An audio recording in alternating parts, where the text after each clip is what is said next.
رواندا باشحت زغصر قوبتات تخابت بلن لمسعر استشفنت نيش ساقر أفريقيا ننوي عامتات زون قوبتات زياتهم مستير حزيلهم سنحميهم لومي اتزحزوا مستير كنن بوبخلناقين لبزا سنبديو أبشان كعتا 294 أويش سلسة وارحت راي اتسلموا أي رواندا بجانا دمن بتكن بارن تبكلا التاريخ زي بزعبا بوليتيكا وسانة راي كونن إذا تاريخ زي بزعباتهم نقربيتهم بفاسن جوزمن كقتلوا استدعوا سباتيو بزعباتهم أوش تقولقات تحبيهم نموذج تسبيو حسناتيو زانت رواندا دك سبات كسب كندي شكاناتكم زخون زري بتمساسل دما كسب كندي كسلعوكم زخون زري مستياتيو تاريخ رواندا كنردا انت داقينا كابشعن كعتا 294 10 عامات ندحريت كنملس لنا قدم جيرمن بلجيم نابت هاجر متاون هوتون توتسين زبل قالات كم زناي لومي ترجمه نبرمون هوت مالت حرستاي مالت كخون كله توتسي دما مبزحت غزي كبت زلو هابتام مالت نيرو حدا هوتي بزح كبتي انت دافريو توتسي كخون يخل نيريوم اتفللي ناي مدب كلاسنبر ناي زري نبرن بدحرزي بلجيماوያን ናብ رواندا متمصو نتزون مغزا خطعمم امونغو مفلاي كزورو يجمرو أفنجال كيعم قمت عقينهم عين ريوم توتسين يرباين مسلو سلازين ساتهم بولساتهم زبل مرزام حسابات آمونغوم يزرو أبشان كعتا 230 دما نخل روانداوي ناي بيهر مفلي منت ورقات يعدلوهم إذا ورقات زلما دحر الساعمتات ناي متفري كخون مخانو زقمتا سبين برن رواندا ناسنتا كتركب مستقربت اتبيبيل جوان تفتر وطري أم موداتي فنجر وطمنا عامتات ترقص أبزنمر هوتسي إذا هاقرناتنا بمبالي جنسو أبشان كعتا 250 كعتا سقيري نايهوت السورة نوزحات توتسي كافاقرن كم سدري قبرم إذا سدتيات زياتهم أبكرت غراب تهاجرات أوغندا بوروندي كوينم نافاقرن كملسو يمنين يرم إذا تمنيت زرما رواندا بايتريت فرونت RPF استبعله وتهدراو وجيله ولد حدا خوينات قدمي بتيت مجمارو بغالات يجمر أبشان كعتا 293 RTLM استبعلت ناي بحتي راديوت مسرت إذا راديوزيا نمنسيات بززناقع موزيكان بوازان سحابت ነገር ግን ኣብ ማእኸልቲ ሙዚቃ ሓደ መርዛ መልእኽቲ ተሓቢን ነይሩ ንቱትሲ ኮክሮች ወይ እውን ዱዱዕ ክትብል ትጽዋዕ ነይራ ነዞም ዱዱዕ እዚኣቶም ክንቅጥቅጦም ኣለና እውን ትብል ነይራ ሰባት ነዚ ነገር እዚ ከም ዋዛ ይርእዮ ነይሮም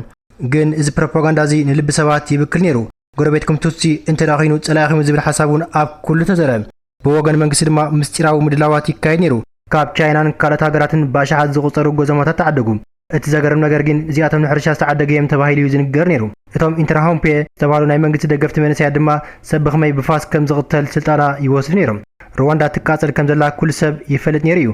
ግን ዝዓገታ ነይረ እቲ ንኹሉ ነገር ዘባርዕ ባርዕ ዝተወልዐ ሰዓት በፅሐ ፕሬዚደንት ዱቫናል ሃቢያሪማና ምስ ፕሬዚደንት ብሩንዲ ካብ ታንዛንያ ናብ ኪጋሊ ብነፋሪት ይመፁ ነይሮም ኣብዚ እውን ነፋሪቶም ክትዓልብ ሒደ ደቃይቕ ምሰረፋ ብክልተ ምሳላት ተወቂዓ ወደቐት ኣብታ ሞትያ ሩዋንዳ ናብ ገሃነም ተቐየረት መን ቀቲልዎ ክሳብ ሎሚ ኣካታዕ እዩ ሁትሲ ቱትሲን ቀቲሎም ይብሉ ቱትሲ ድማ እቶም ኩናት ዝደልዩ ሁትሲን ባዕሎም ቀቲሎም ይብሉ ነገር ግን መን ቀቲልዎ ብዘይገድስ እቲ ናይ ምጥፋእ ትእዛዝ ድሮ ተዳልዩ ነይሩ ነፋሪት ፕሬዚደንት ምስ ወደቐት ኣብ ውሽጢ 30 ደቂቃ ኣብ መላእ ኪጋሊ ኬላታት ይትከል ኢንተርሃምፔ እቶም ሓቢሮም ዘጥቅዑ ዝተባሃሉ ሚሊሻታት ኣቐዲሞም ተዳልዮም ዝነበሩ ዝርዝር ኣስማት ሒዞም ካብ ገዛ ናብ ገዛ ምፍታሽ ይጅምሩ እቲ ቀዳማይ ዕላምዎም ቱትሲ ጥራይ ነበሩን ነቶም ደወልቲ ሰላም ዝነበሩ ማእኸላይ መርገፂ ዝነበሮም ሁትሲ እውን ቀተልዎም እታ ቀዳማይ ሚኒስተር ዝነበረት ኣጋታ ዊሊ ኒጎያማና ሓንቲ ካብቶም ቀዳሞት ግዳያት ነበረት ንሳን እቶም ክሕልዋ ዝተመደቡ 10 ናይ ቤልጅየም ወተሃደራት UN ብጨካን ኣገባብ ተቐተሉ እዚ ድማ ነቲ ዓለም ለኻዊ ሕብረተሰብ መልእኽቲ ንምትሕልላፍ ዝተገበረ ነይሩ እዚ ናትና ጉዳይ ጣልቃ ኣይትእተው ዝብል መልእኽቲ ነይርዎ ኣብዚ ግዜ እዚ ራድዮ RTLM ስርሓ ዘየደት እቶም ተዘርብቲ ብሓጎስን ብሰሓቅን እንዳተዛረቡ ክፍሊ ስራሕኩም ዛዝሙ ይብል ነይሮም ክፍሊ ስራሕ ማለት ንቱትሲ ምቕታል ማለት ነይሩ ሰባት ኣብ ትሕቲ ዓራት ኣብ ናሕሲ ኣብ ጉድጓድ ሽንቲ ቤት ክሕብኡ ከለዉ እታ ራድዮ ግን ኣስማቶምን ዝሰሓብሉ ቦታታትን እንዳፀውዐት ሞት ትእዝዝ ነይራ ዝኸፈ ነገር ድማ ሰብኣዊ መንነት ምስድራዝ ነበረ ንሰባት ብስሞም ዘይኮኑስ ድዱዕ እንዳበለዮም ዝፅውዑ ነይሮም እቶም ቀተልቲ ንሓደ ሰብ ዘይኮነ ንሓደ ከም ሓደገኛ እንስሳ ዝረኣይዎ ነገር ዝቐትሉ ዘለዉ ኮይኑ ክስምዖም ትገብር ነይራ ኣብ ታሪክ ሩዋንዳ ኣብያተ ክርስቲያናት ወትሩ ቅዱሳት ቦታታት እዮም ነይሮም ኣብቶም ቀዳሞት ግጭታት ሰባት ናብ ቤተ ክርስቲያን እንተዳሃዲሞም ኣይትንከፉን እዮም ነይሮም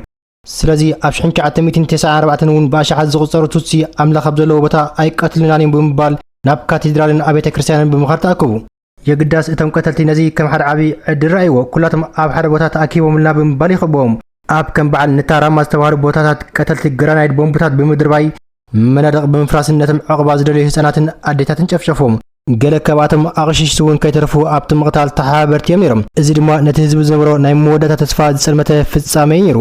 ኣብታ ሞትያ ኣብ ሩዋንዳ ሮሜ ዳሌር ዝተባሃለ ጀነራል ዝመርሖም ውሕዳት ናይ UN ሰላም ሓለውቲ ነይሮም እዮም ዳሌር ደጋጊሙ ናብ ኒውዮርክ መልእኽቲ ተሰዲዱ ዘር ምጥፋእ ይካየድ ኣሎ ተወሰኽቲ ሰራዊት ሃብኒ ነዚ ኩሉ ደው ከብሎ ይኽእል እየ እውን ይብሎም ነይሩ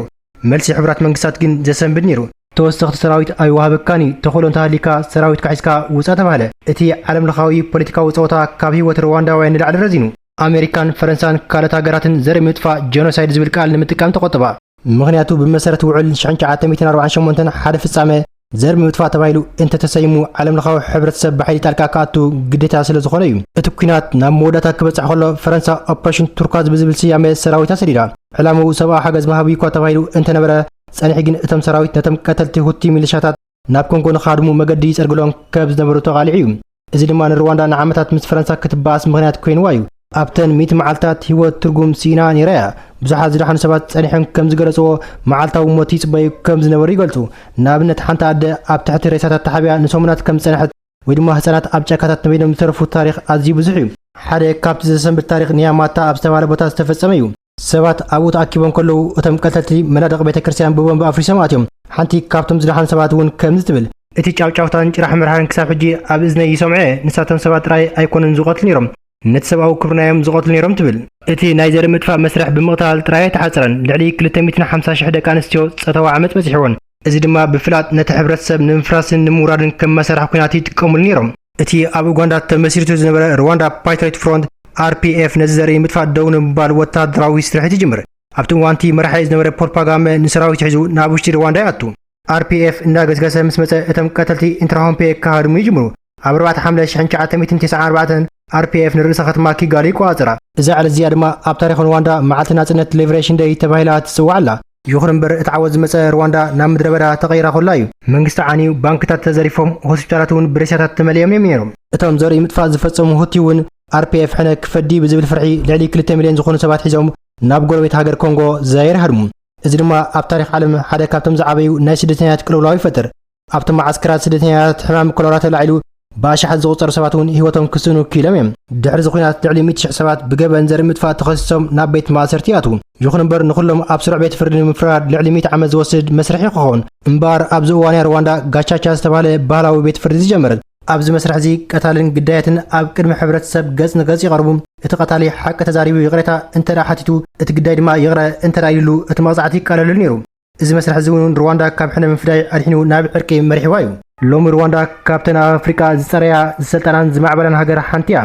እቲ ዘገርም ነገር ሎሚ ኣብ ሩዋንዳ ሁቲ ወይ እውን ቱሲ ምባል ብሕጊ ኩልኩል እዩ ኩሉ ሰብ ሩዋንዳዊ ጥራይ እዩ እቲ ኣብ 1994 ዝነበረ ናይ ጽልይ መፍለይ መንነት ወረቐት ተቓጺሉ ብናይ ሓበር ሃገራዊ መንነት ተተኪዩ ኪጋሊ ሎሚ ናይ ቴክኖሎጂን ቱሪዝምን ማእኸል ኮይና ኣላ እቲ ዓለም ዝሞተት ሃገር ኢላ ዝገመተታ ሩዋንዳ ብተግባር ከም ፊኒክስ ካብ ሓመድ ተስያ ታሪኽ ሩዋንዳ ሓደ ነገር ይምርና ጽልይ ቀታሊ እዩ ንሕና ደቂ ሰባት ነንሕድሕድና ከም ጸላእቲ ክንረአ እንተዳ ጀሚርና እቲ መወዳእታ ጥፋእ ጥራይ እዩ የግዳስ ሩዋንዳ ሎሚ እውን ተስፋ ትምህረና እያ ክሳብ ክንደይ ዝኸፈ መከራ እንተመፀ ብይቕሬታን ብሓድነትን ዳግም ክህነፅ ከም ዝኽእል ኣርያትና እያ ክቡራት ተኸታተልትና ሎማዓንቲ ሒዘልኩም ዝመጻኹ ዳሳስ ብዛዕባ ሩዋንዳ ነዚ መስት ነይሩ ፈቲኹም ክትኮኑ ተስፋ ይገብር ንዝመጽእ መደባትና ትከታተሉ ሳብስክራይብ ምግባር ቤተሰብ ክትኮኑ ብኽብሪ ዕድመኩም መደባትና ተራ ፈቲኹም እውን ላይክ ብምሃብ ናብ ኩሉ ንኽበጽሕ ሼር ግበሮ ብኻሊእ ሓሳብ ክሳብ ንራኸብ ሰላም